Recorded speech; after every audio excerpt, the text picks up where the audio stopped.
Jaya Jaya Śrī Caitanya, Jaya Nityānanda.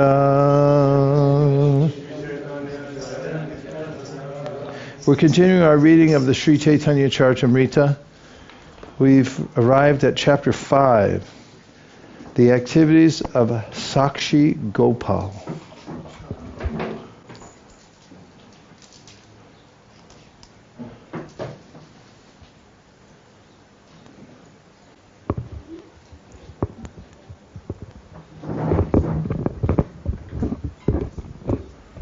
Śrīla Bhaktivinoda Ṭhākura gives the following summary of the 5th chapter in his Amṛta-pravāha-bhāṣya. After passing through Yājapura, Śrī Caitanya Mahāprabhu reached the town of Cuttack, and there went to see the temple of Sākṣi-gopāla. While there he heard the story of Sākṣi-gopāla from the mouth of Śrī Nityānanda Prabhu. Once there were two brahmanas, one elderly and the other young, who were inhabitants of a place known as Vijayanagar. After touring many places of pilgrimage, the two brahmanas finally reached Vrindavan. The elderly Brahman was very satisfied with the service of the young Brahman, and he wanted to offer him his youngest daughter in marriage. The young Brahmana received the promise of his elder before the Gopal deity of Vrindavan. Thus the Gopal deity acted as a witness. When the two Brahmanas returned to Vijayanagar, the younger Brahmana raised the question of this marriage. But the elderly Brahman, due to obligations to his friends and wife, answered that he could not remember his promise. Because of this, the younger Brahmana returned to Vrindavan and narrated the whole story to Gopalaji. Thus Gopalaji, being obliged by the young man's devotional service, accompanied him to southern India. Gopalaji followed the younger Brahmana, who could hear the tinkling sound of Gopalaji's ankle bells. Gopalaji tested her in marriage and called him a sweeper of Lord Jagannath. With the help of Lord Jagannath, King Purushottam Dev fought the king of Cuttack and defeated him. Thus he took charge of both the king's daughter and the state of Cuttack as well. At that time, Gopalaji, being very much obliged by the devotional service of King Purushottam Dev, was brought to the town of Cuttack. After hearing this narration, Śrī Caitanya Mahāprabhu visited the temple of Gopal in great ecstasy of love of God. From Cuttack he went to Bhuvaneshwar and saw the temple of Lord Shiva.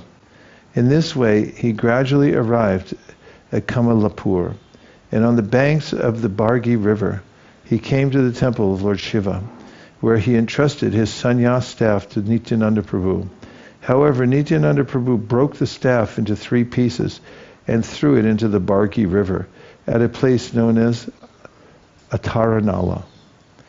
Being angry at not getting his staff back, Śrī Caitanya Mahāprabhu left the company of Nityananda Prabhu and went alone to see the Jagannath temple. I offer my respectful obeisances unto the Supreme Personality of Godhead, Brahmanya Dev, who appeared as Sākṣi-gopāla to benefit a Brahmana. Walking on his own legs, he traveled for 100 days through the country.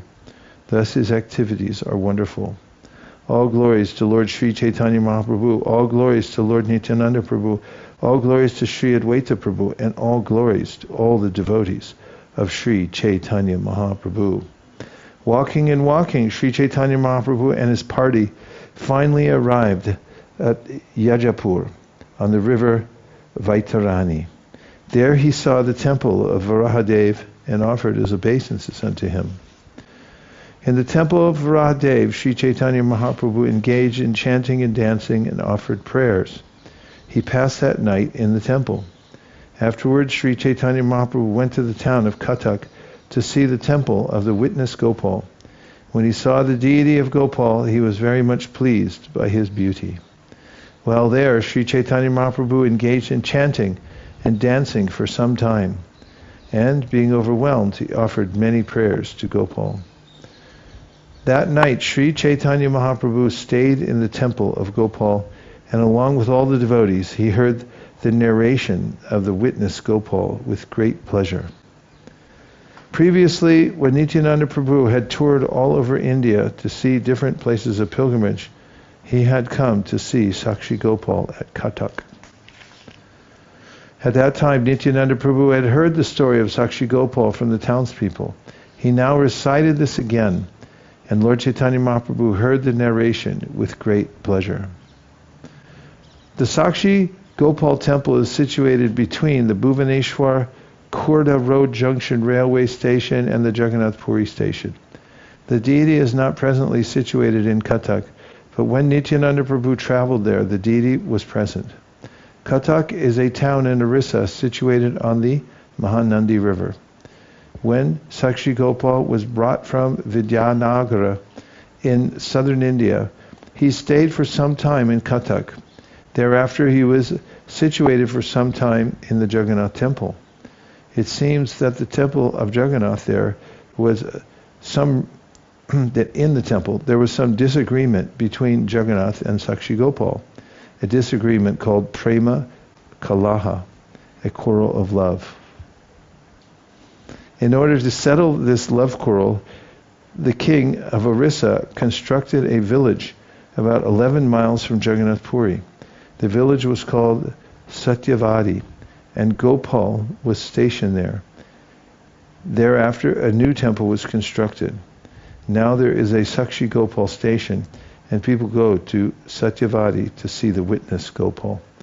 That reminds me of in the Chaitanya Bhagavat, and it's mentioned how Mother Sachi's deities, Krishna and Balaram, she had a dream and they were fighting with Nitai and Gaur. And Nitai and Gaur, they would say, see all these sweets, these are ours, and you can't touch them. And they're saying, if you tried it, then we'll convince you by beating. And they were arguing back and forth in Mother Sachi's dream.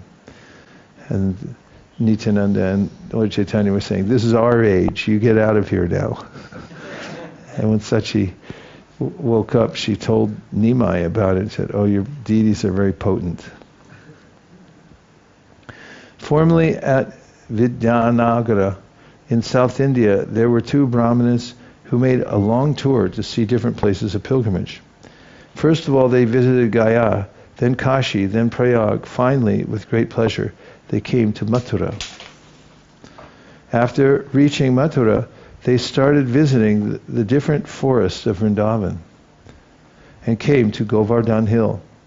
They visited all 12 forests, vanas, and at last came to the town of Vrindavanam. Purport: the 5 forests situated on the eastern side of the river Jamuna are Bhadra, Bilva, Loha, Bandira, and Mahavana.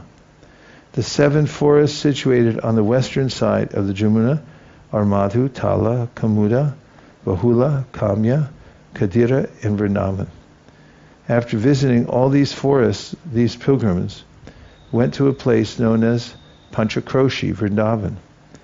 Out of the 12 forests, the Vrindavan forest extends from the town of Vrindavan up to Nandagram and Varshana, a distance of 32 miles, within which the Panchakroshi Vrindavan town is situated. In the village of Panchakroshi, Vrindavan, at the site where the Govinda temple is now situated, there is a great temple where gorgeous worship of Gopal was performed. After taking baths at different bathing places along the river Jamuna, such as Keshi Ghat and Kaliya Ghat, the pilgrims visited the temple of Gopal.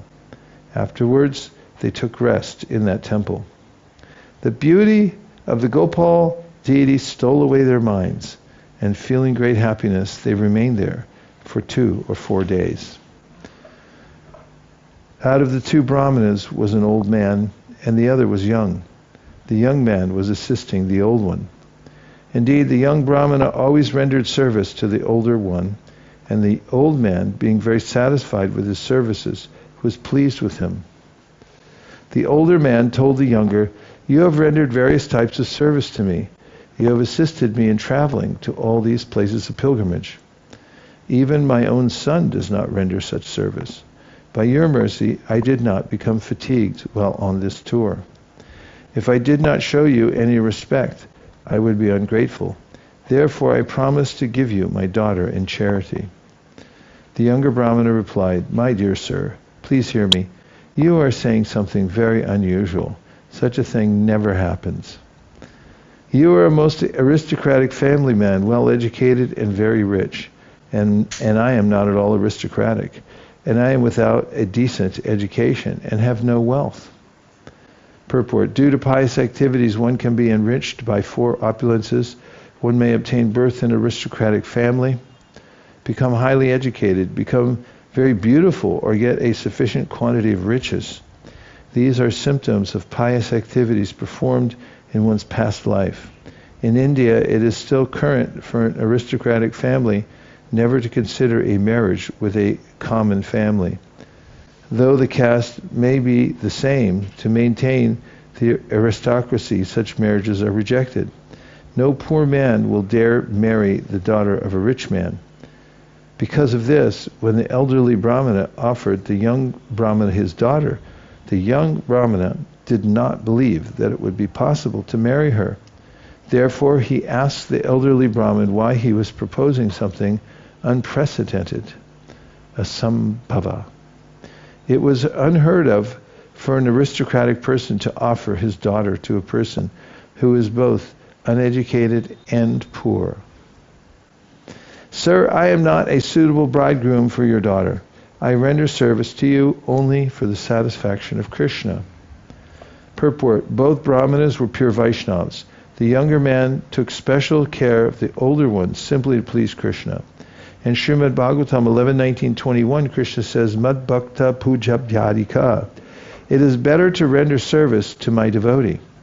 Thus, according to the Gaudiya Vaishnava philosophy of Chaitanya Mahāprabhu, it is better to be a servant of the servant of God. One should not try to serve Krishna directly. A pure Vaishnava serves a servant of Krishna and identifies himself as a servant of Krishna. This is pleasing to Lord Krishna. Śrīla Narottam Ṭhākura confirms this philosophy. Chadiya Vaishnava Seva Nistara Payechekeba.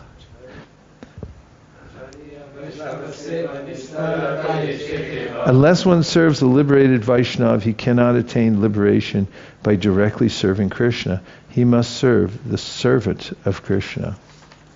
Chadiya Vaishnava Seva Nistara Payechekeba. Lord Krishna is very much pleased by service rendered to Brahmanas, and when the Lord is pleased, the opulence of one's devotional service increases. Purport: in this regard, Śrīla Bhaktivinoda Ṭhākura comments that the younger Brahmana rendered service to the older one with the purpose of pleasing Krishna. It was not a matter of ordinary worldly dealings. Krishna is pleased when a Vaishnava is rendered service.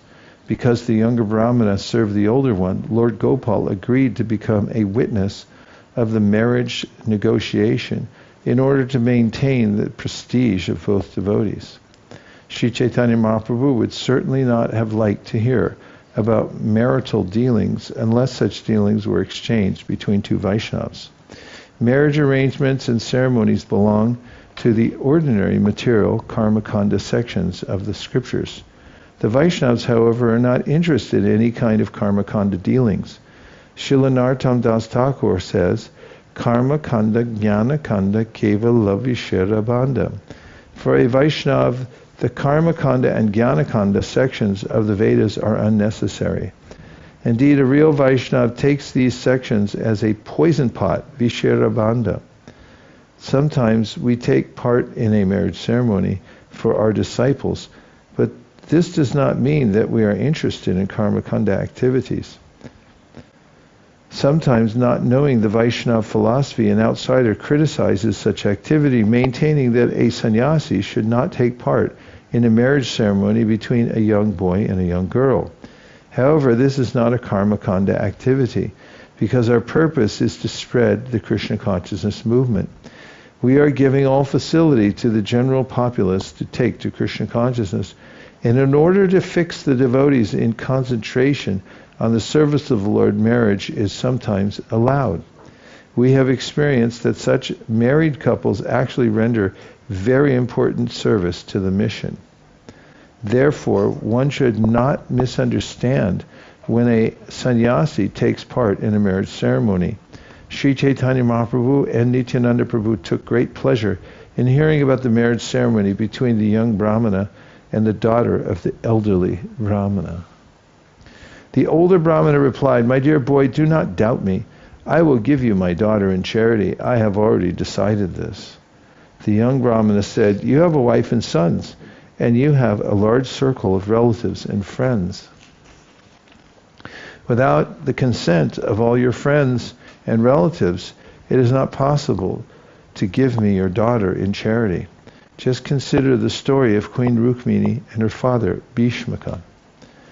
King Bhishmaka wanted to give his daughter Rukmini in charity to Krishna, but Rukmini, his eldest son, objected. Therefore, he could not carry out his decision.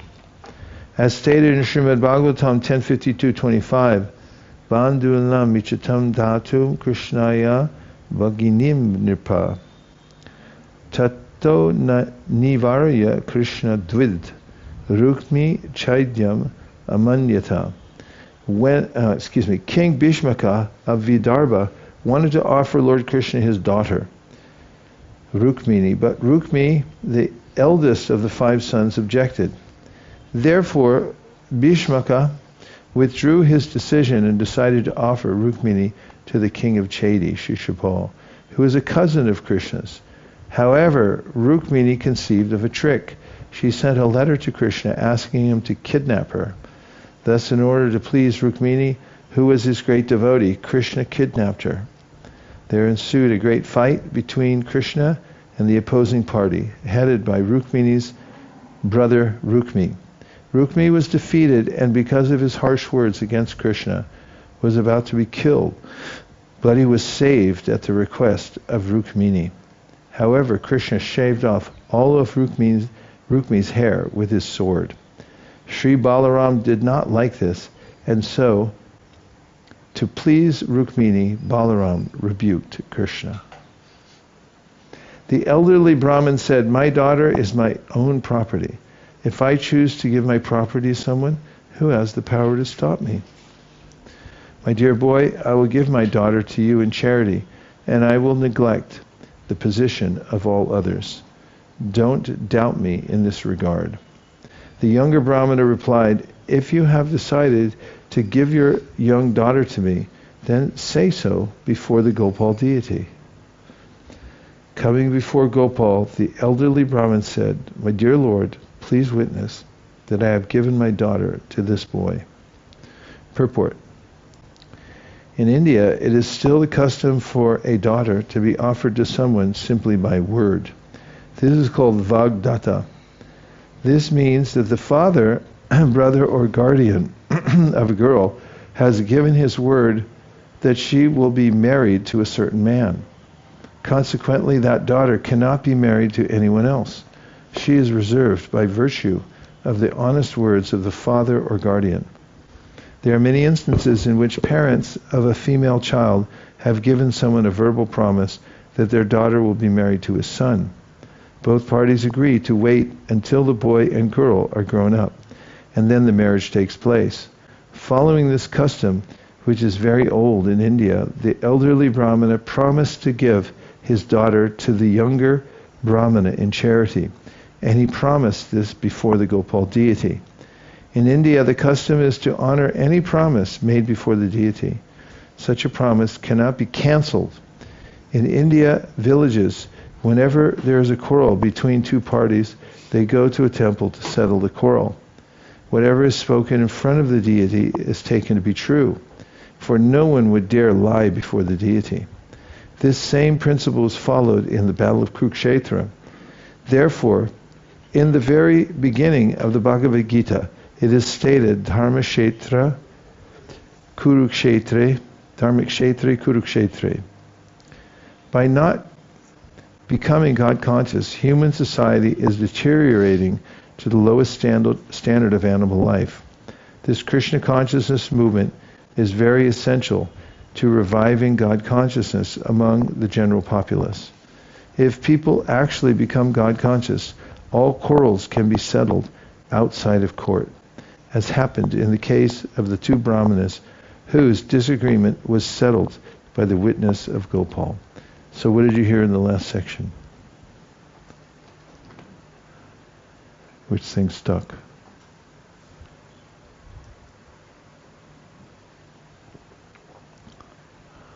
Caught you off guard, eh? 1, 2.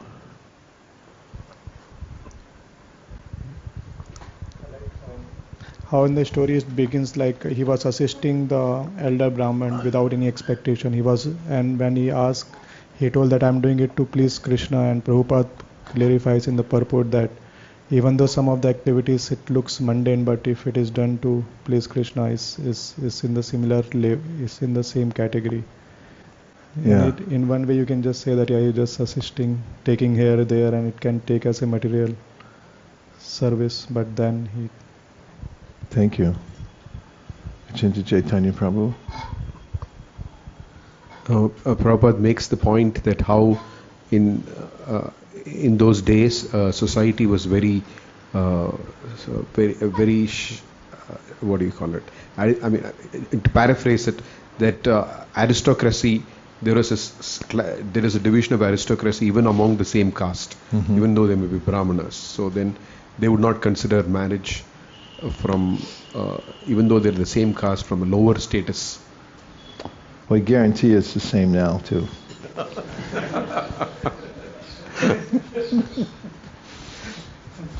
Ekachakra.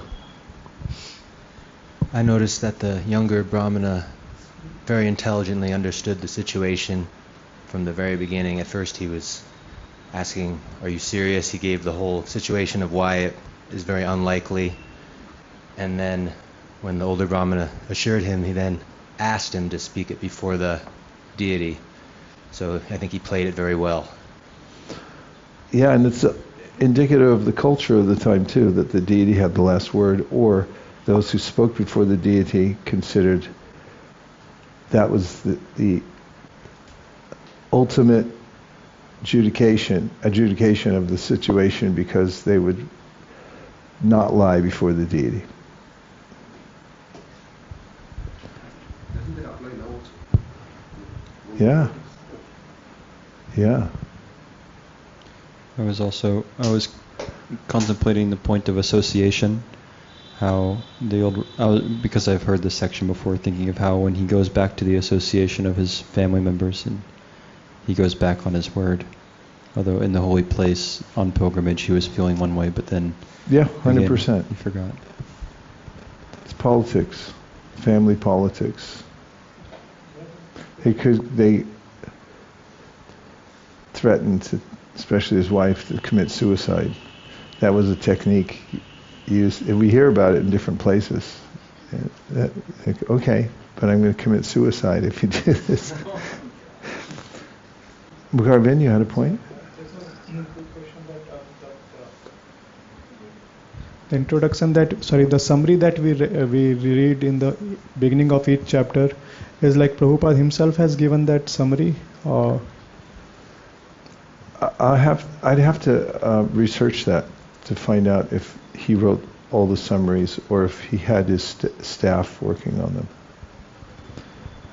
But one thing I noticed that how and he most of the time he quotes Bhaktivinoda Ṭhākura, and Bhaktivinoda Ṭhākura has done this like summarizing the whole chapter. I think most of the taken from his Amṛta-pravāha-bhāṣya. Mahendra Prabhu? It seems the young Brahmana was not interested in the daughter. In a way, he didn't get excited. Oh yeah, but it seems felt obligated, because the older Brahmana said, "I will be ungrateful. You rendered so much service, and please accept this gift." And then he was felt that he had to accept this, but he thought, well, that will be a trouble when we go back. But still, he made this arrangement. You could even say he was trying to protect the elderly person, because he already spoke it, and now he wanted to assure that he would be able to carry out what he had said and not become a liar. Yeah. And I mean the statement of the older Brahmana, how if some modern reader asks, what does it mean, how do you explain it, that he says, she's my daughter, she's my property, I could do with her anything I like. Yeah. That sounds like, especially in the West nowadays, what do we say if somebody asks? Well, how's the West doing these days? I mean, there's so many cultures where there was these various conceptions. In Scandinavian countries, although more in ancient times, not modern times, obviously, that the children were considered to be the property of the parents. They could even kill them with impunity because they were considered property. And it's always complex when you try to transfer the moral standards, mores, from one era to another, because there are a lot of different circumstances. If you oversimplify and just say it's like this or like that, and that it's immorality, then you may be overgeneralizing. So it takes a little but what to say to somebody in that? Kind of what I'm saying now, but going into more detail about the culture and what it was like and things like that. It's most people are impervious to the explanation, however.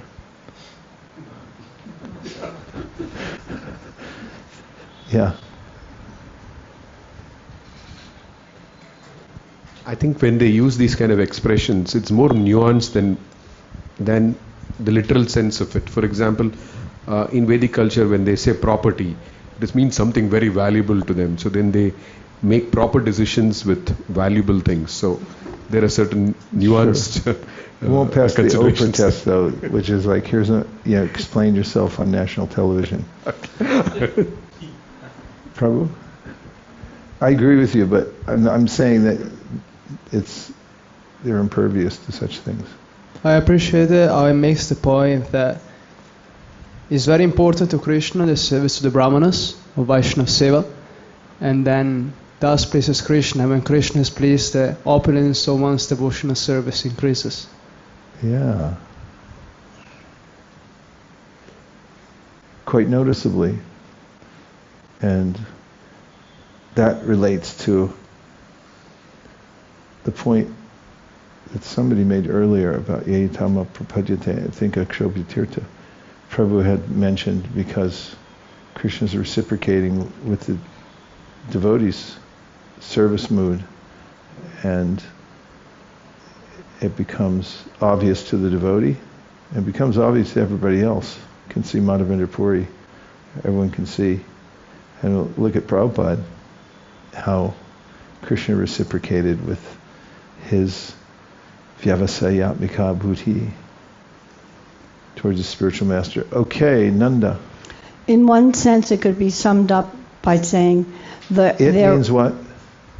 In one sense, it could be summed up. No, I'm asking what it is. It's placeholder. Just the circumstance could be summed up by saying their word was their bond. Right, definitely. Yeah, it's interesting that I was just writing something about that and researching in that genre, linguistics, about different kinds of speech that linguists have defined over times. Some of empowered speech, authorized speech, and so forth. That when you say something, then in certain contexts, just by your words, it manifests, has to come true. Like a judge who's duly appointed and is passing a sentence and says, you're awarded $1 million, you get $1 million because the judge said it. Not in ordinary circumstances, if they're not empowered and they're just standing at the 7-Eleven and you walk out the door, you just kind of think they're crazy and get in your car. But if it's in the courtroom and they've been empowered by the state to make a decision, then you get that. And Brahmanas were especially held to their word. When they spoke, that's one of the hallmarks of a Brahmana, is they always tell the truth. So that was extra pressure, because your word is your bond. Thank you, Nanda. Yes, we have more hands up and more stuff. These are from the online audience. Yes. I have Garrison B. He says, have some service I have to do here in the States, or I would humbly take you up on the offer to fly on over to Sri Govardhan. Did I make such an offer? Okay. And we have Grace. She says, Hare Krishna, yes, we want to fly over. I wish. Thank you so much for broadcasting. We are so blessed to watch. Jai. And I have one from Śrī Antariksha Prabhu. He quotes, Lord Krishna is very much pleased by service rendered to Brahmanas, and when the Lord is pleased, the opulence of one's devotional service increases. This is Madhya 5.1-113. What is the meaning of the phrase, the opulence of one's devotional service increases? That you could look at Prabhupada's opulence. I heard him this morning saying, show me where in history someone came to a foreign country with 40 rupees and ended up with 40 crores coming in every month. He said it's not possible. And I mean, that's just one example, but that's the kind of opulence. Prabhupada's expansion to every continent of the world within a very short amount of time. It's obvious even to mundaners that this is extraordinary. In fact, Prabhupada was listed in an article, in a segment about those late bloomers, people who had done extraordinary things in the world at an advanced age. So people recognize that. And that's kind of opulence of one's Krishna expansion, the opulence of one's devotional service. One's able to do more than one could imagine. Even the person, him or herself, can imagine. Yes, Prabhu. There is a funny anecdote with Prabhupada when you mentioned this 40 rupees to 40 crores. Prabhupada is on the roof of Juhu, and then one of his disciples, Manmohan Prabhu, and also somebody else, they come and offer obeisances to him. And Prabhupada says, oh, the businessman has come. And then Manmohan Prabhu replies that, no, I am not the businessman. You are the businessman. See what you did with 40 rupees, you made a big business. And then Prabhupada replies, so why don't you join my business? Madhav. I had a question, like not specifically for this chapter, but generally. Okay. That Prabhupada, many times he says, like, as stated in Srimad Bhagavatam, and then he quotes the verse. And then, like, this is Srimad Bhagavatam, but it's also so many other books. And even though it's Srimad Bhagavatam, it's like 10th canto, 52nd chapter and all. So how did Prabhupada, like, know all these verses? And, like, it's not only from Bhagavatam, it's from many books, like Krishna, I think other books. There was no phone or stuff to just search up stuff. Well, first of all, Prabhupada knew a lot of verses, and he was Shastra Sunipana because he had, well, I don't want to say I've always one thought I've had was, I wish I could be clairvoyant and observe, as in a movie or something like that, the life of Prabhupada and where and how he studied and where they came. And obviously, one who's engaged in devotional service is empowered with knowledge. Prabhupada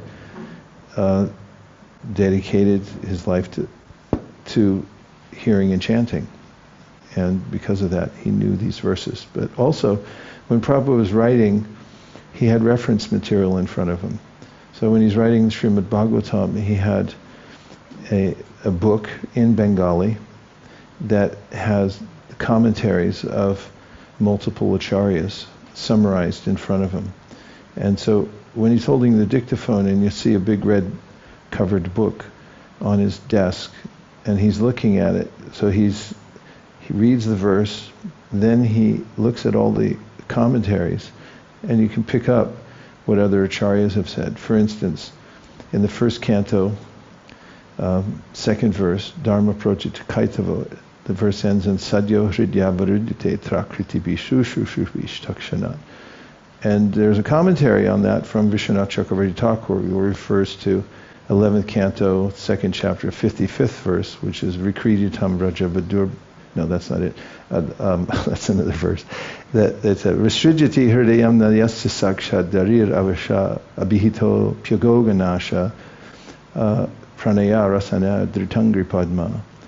And that verse relates to the other one. So that was given by Vishwanath Chakravarti Ṭhākura. So he would see these things quoted by previous acharyas giving the context of these, and he would also include them in, but not always. Prabhupada also gave his own references and citations based on his extensive understanding of Shastra and his empowerment from Krishna, who is speaking to him within his heart, saying, say this and say that, and he was writing. There's a verse, Aham Vedmi Sukho Veti, Vyasa Veti Naveti Va, Bhaktim Bhagavatam Grayam Na Budhaya Na Chatikaya. You know that verse? It says, it's talking about how Vyasa Veti, how did it start? Aham Veti Sukho Veti, I know, I think Shiva's speaking, I know, Aham Veti Sukho Veti, Shukadev knows, Vyaso Veti Naveti Va. Vyas may or may not know. Because there's a couple meanings to that. One is that one meaning has been expressed by other acharyas, is that the knowledge comes through as they're conduits, and they're speaking about this they may or may not know. In the context of Vyasadeva as being a grihastha, he may or may not have realized all this they're saying. But of course he's the incarnation of Krishna's literal incarnation. Did that help? Okay. All right, we'll just stand up and say Go Ranga.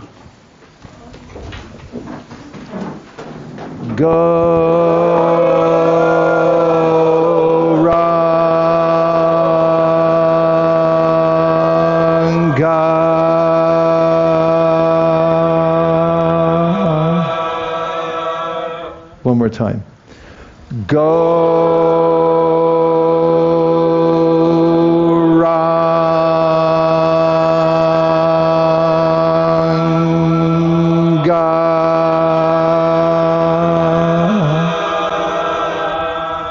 Una más.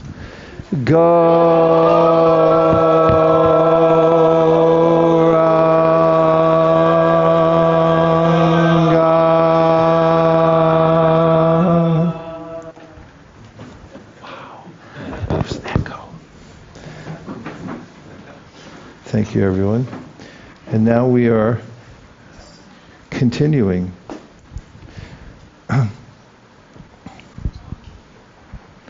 My dear boy, I will give my daughter to you in charity, and I will neglect the position of all others. Don't doubt me in this regard. Just accept my proposal. The younger Brahmana replied, if you have decided to give your young daughter to me, then say so before the Gopal deity.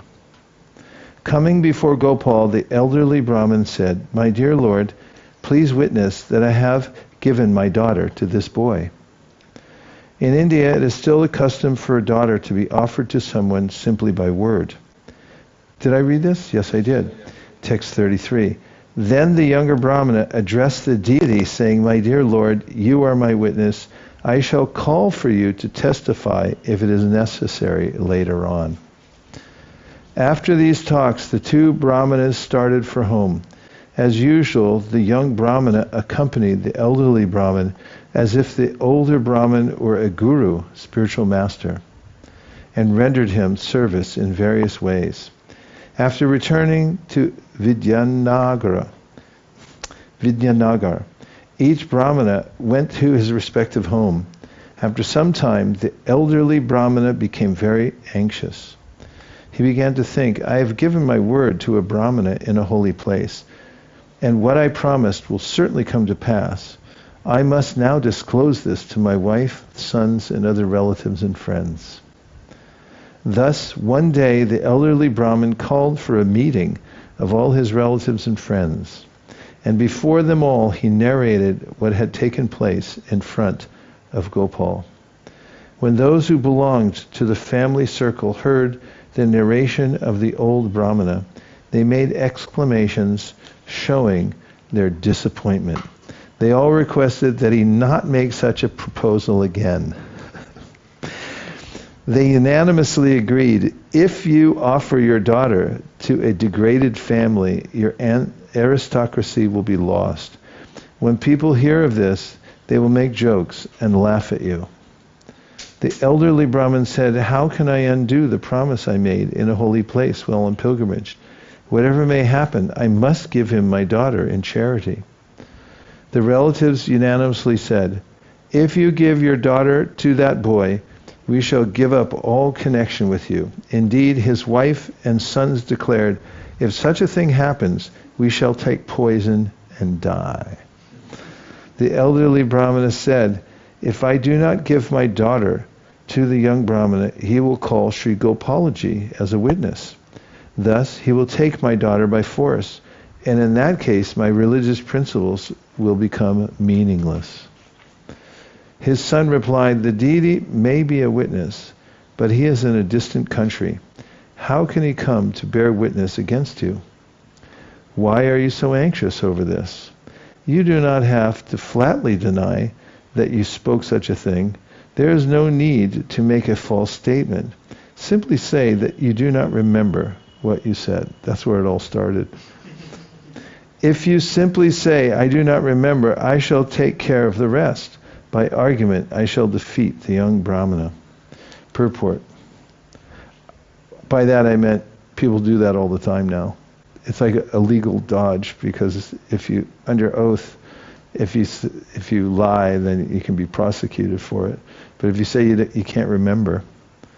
But there's also a legal theory called willful ignorance, that you're purposefully claiming ignorance even though you know. And if that comes to the surface in the case, then the person can be prosecuted anyway for being willfully ignorant. Purport. The son of the elderly Brahmana was an atheist and follower of the Raghunath Smriti. He was very expert in dealing with pounds, shillings, and pence, but he was fool number one. Consequently, he did not believe in the spiritual position of the deity, nor did he have any faith in the Supreme Personality of Godhead. Therefore, as a typical idol worshipper, he considered the form of the Lord to be made of stone or wood. Thus he assured his father that the witness was only a stone deity and was not capable of speaking. Besides that, he assured his father that the deity was situated far away and consequently could not come to bear witness. In essence, he was saying, have no anxiety, you do not have to lie directly, but you should speak like a diplomat, like King Yudhishthira when he spoke to Dronacharya, Ashvatthama hata iti gajaha. Following this principle, simply say that you do not remember anything and are completely unaware of the statements given by the young Brahmana. If you make the background like this, I shall know how to fill the argument and defeat him by word jugglery. Thus I shall save you from having to give your daughter to him. In this way our aristocracy will be saved. You have nothing to worry about. When the elderly Brahmin heard this, his mind became very much agitated. Feeling helpless, he simply turned his attention to the lotus feet of Gopal. The elderly Brahmin prayed, my dear Gopal, I have taken shelter at your lotus feet, and therefore I request you to please protect my religious principles from disturbance, and at that same time save my kinsman from dying. Actually, I just remember do we finish at 6 or 6:30? Good. The next day, the elderly Brahmana was thinking deeply about this matter when the young Brahmin came to his house. The young Brahmin came to him and offered respectful obeisances. Then very humbly, folding his hands, he spoke as follows. You have promised to give your daughter in charity to me. Now you do not say anything. What is your conclusion? After the young Brahmana submitted this statement, the elderly Brahmin remained silent. Taking this opportunity, his son immediately came out with a stick to strike the younger man. I'm sorry? Yeah. The son said, "Oh, you are most degraded. You want to marry my sister? Just like a dwarf who wants to catch the moon?" Seeing a stick in the hand of the son, the younger Brahmin fled. The next day, however, he gathered together all the people of the village. All the people of the village then called for the elderly Brahmin and brought him to the meeting place. The young Brahmana then began to speak before them as follows. This gentleman has promised to hand over his daughter to me, yet now he does not follow his promise. Please ask him about his behavior. All the people gathered there asked the elderly Brahmana, if you have already promised to give him your daughter in charity, why are you not fulfilling your promise? You have given your word of honor. The elderly Brahmin said, my dear friends, please hear what I have to submit. I do not exactly remember making a promise like that. When the elderly Brahmin's son heard this, he took the opportunity to juggle some words. Becoming very impotent, he stood before the assembly and spoke as follows. While touring various holy places of pilgrimage, my father carried much money. Seeing the money, this rogue decided to take it away.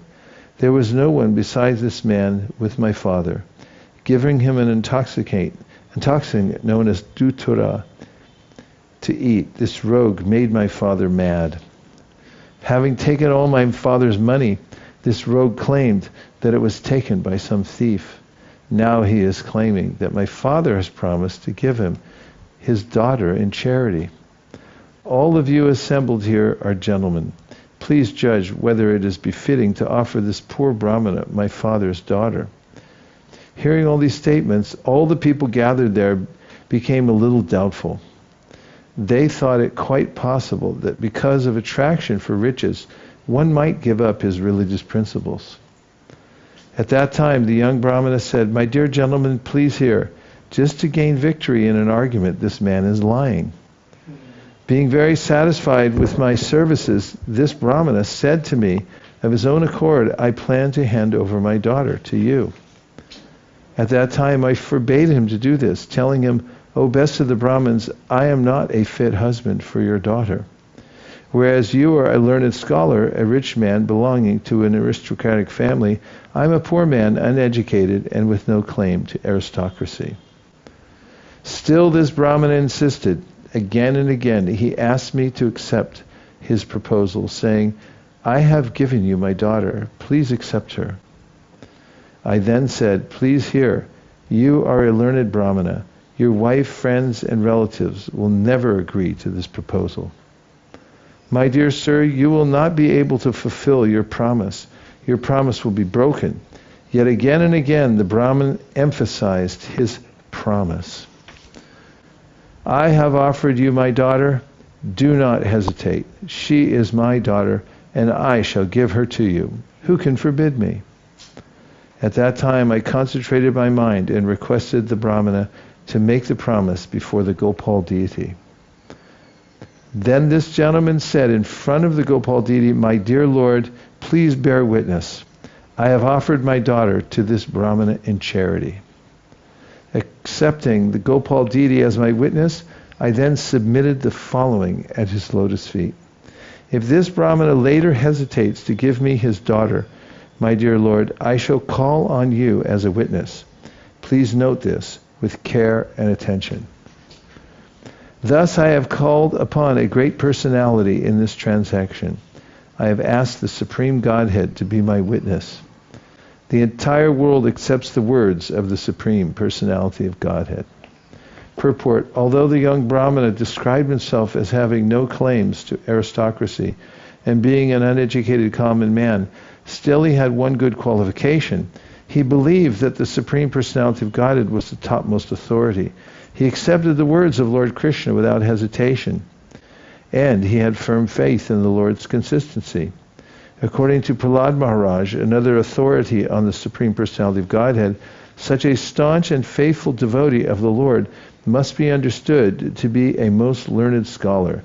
Tan manyed hitam uttamam, Srimad Bhagavatam 7.5.24. A pure devotee who has firm faith in the words of the Supreme Personality of Godhead is to be considered a most learned scholar, the topmost aristocrat, and the richest man in the world. All godly qualities automatically exist in such a devotee. In the preaching work of the Krishna consciousness movement, we, as the servant of the servant, of the servant, of the servant, of the Supreme Personality of Godhead, fully believe in the words of Krishna and his servants. The disciplic succession.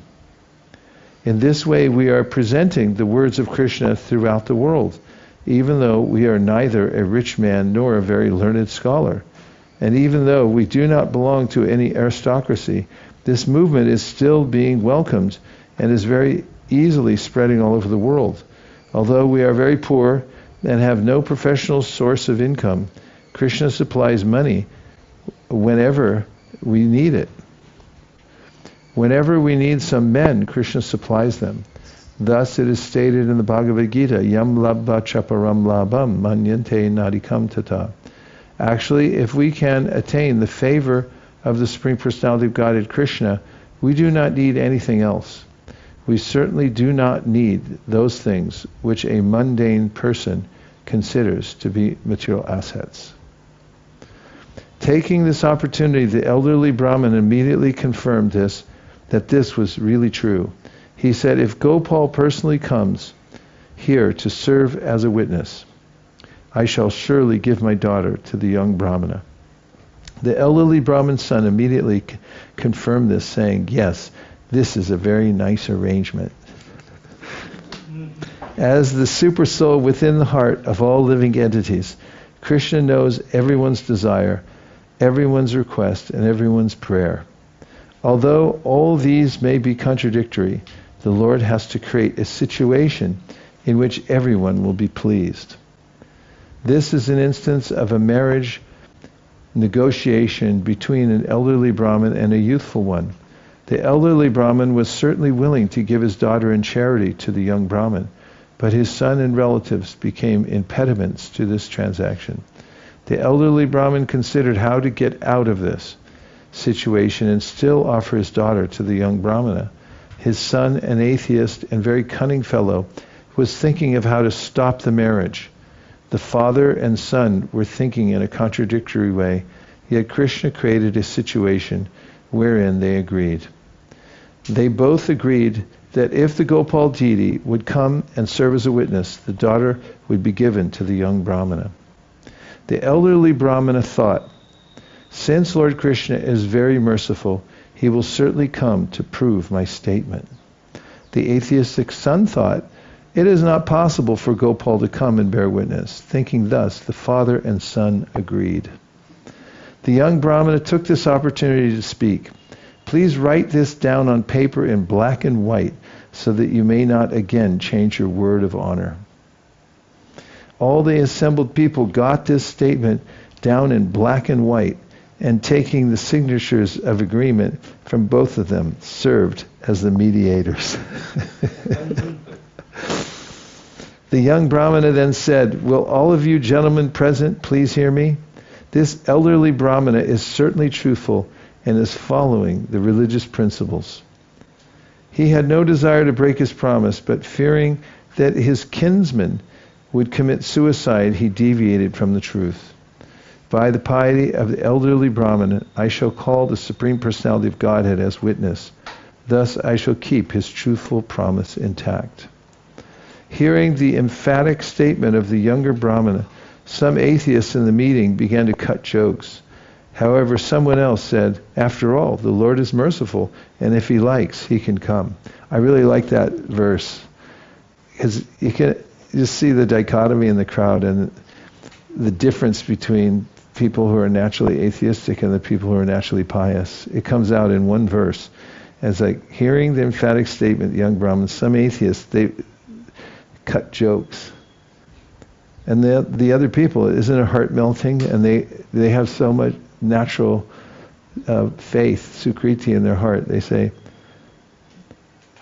after all, the Lord's merciful. If he likes, he can come. What a stark contrast. After the meeting, the young Brahmana started for Vrindavan. Upon arriving there, he first offered his respectful obeisances to the deity and then narrated everything in full detail. He said, "My Lord, you are the protector of Brahminical culture, and you are also very merciful. Therefore, kindly show your great mercy by protecting the religious principles of us two Brahmanas.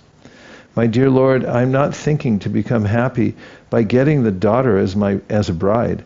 I am simply thinking that the Brahmana has broken his promise, and that is giving me great pain." Purport: it was not at all the intention of the young Brahmana to get the daughter of the elderly Brahmana in marriage and thus enjoy material happiness and sense gratification. It was not for that reason that the young Brahmana went to Vrindavan to ask the Supreme Personality of Godhead to act as a witness. His only concern was that the elderly Brahmana had promised something, and if Gopal did not bear witness to that transaction, then the older Brahmana would incur a spiritual blemish. Therefore, the young Brahmana wanted protection and help from the deity. The young Brahmana was thus a pure Vaishnava, and he had no desire for sense gratification. He wanted only to serve the Supreme Personality of Godhead and the older Brahmana, who was also a Vaishnava and very much devoted to the Lord. The young Brahmana continued, "My dear sir, you are very merciful and you know everything.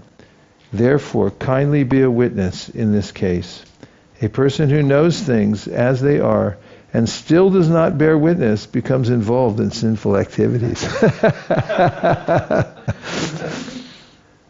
Purport: the dealings between a devotee and the Lord are very simple. The young Brahmana said to the Lord, "You know everything, but if you do not bear witness, you will be involved in sinful activities." There is no possibility, however, of the Lord's being involved in sinful activities. A pure devotee, even though he knows everything of the Supreme Lord, can speak with him exactly as if he were a common man. Although the dealings between the Lord and his devotee are always very simple and open, there is formality. All these things happen because of the connection between the Lord and the devotee. Krishna kahe. Lord Krishna replied, "My dear Brahmana, go back to your home and call a meeting of all the men. In that meeting, just try to remember me. I shall certainly appear there, and at that time I shall protect the honor of both you Brahmanas by bearing witness to the promise." The young Brahmana replied, "My dear sir, even if you appear there as a four-handed Vishnu deity, still none of those people will believe in your words. Only if you go there in this form of Gopal and speak the words from your beautiful face will your testimony be heard by all the people." Lord Krishna said, "I've never heard of a deity walking from one place to another."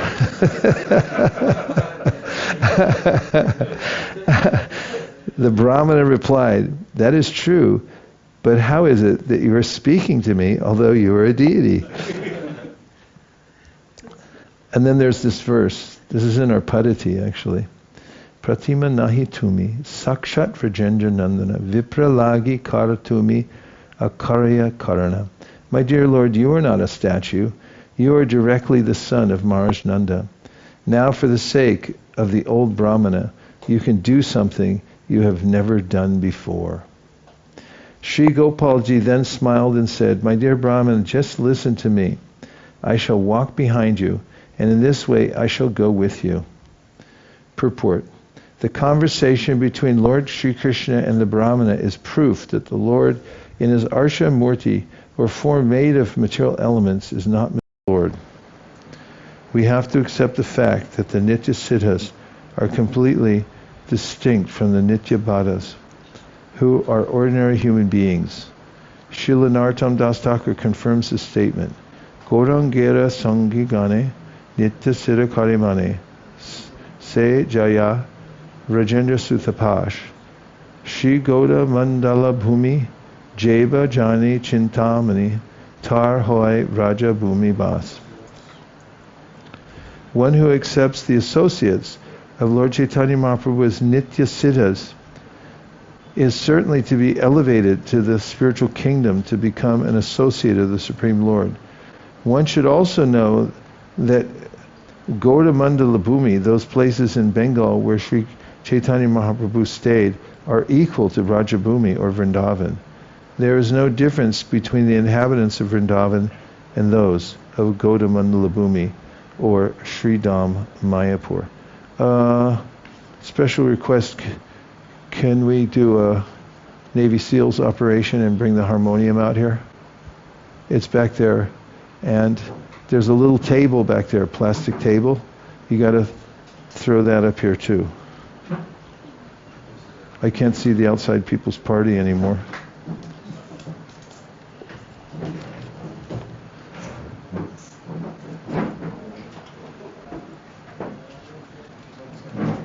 I'm sorry? Now, don't you all go anywhere now. We just have 5 minutes left.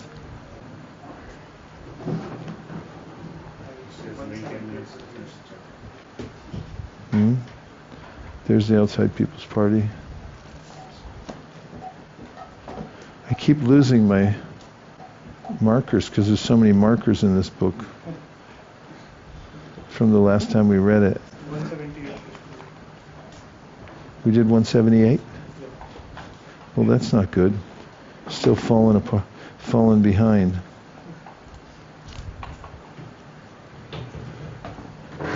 Very nice.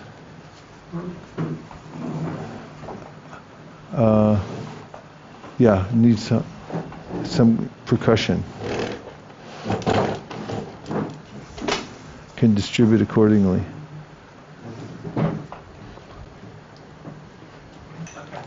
Dear Śrīla Prabhupada, dear Śrī Caitanya Mahāprabhu, dear Śrī Krishna, Sākṣi-gopāla, please bear witness that we're here at Govardhan Hill trying to please you by reading Śrīla Prabhupada's books, and empower us to hear more and constantly and chant constantly, and to inspire others to do the same thing so they can relish your smiling face. Thank you for considering our request. Om Tat Sat. Everyone agrees with this prayer in whole or in part, please unmute and say Hare Krishna. Hare Krishna. Gaur Premanande. Nitai Gaura Haribo. Haribo. Haribo. Nitai Gaura Haribo. Nitai Gaura Haribo.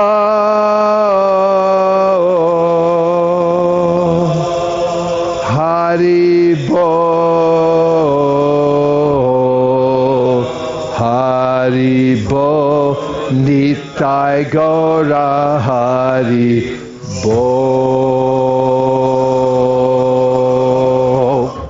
Vanchakalptaruscha kripasinabhyeva cha patitanam pavanibhyo vaishnavebhyo namo namaha.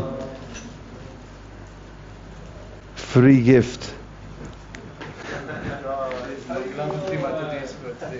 Today is Mangala Bhakti Devi Dasi's birthday, and to give charity to all the devotees, she has provided the sweets for this evening. Cookies for all her friends. So please give special benedictions to Mangala Bhakti, that she can be more and more empowered in spreading the Sankirtan movement.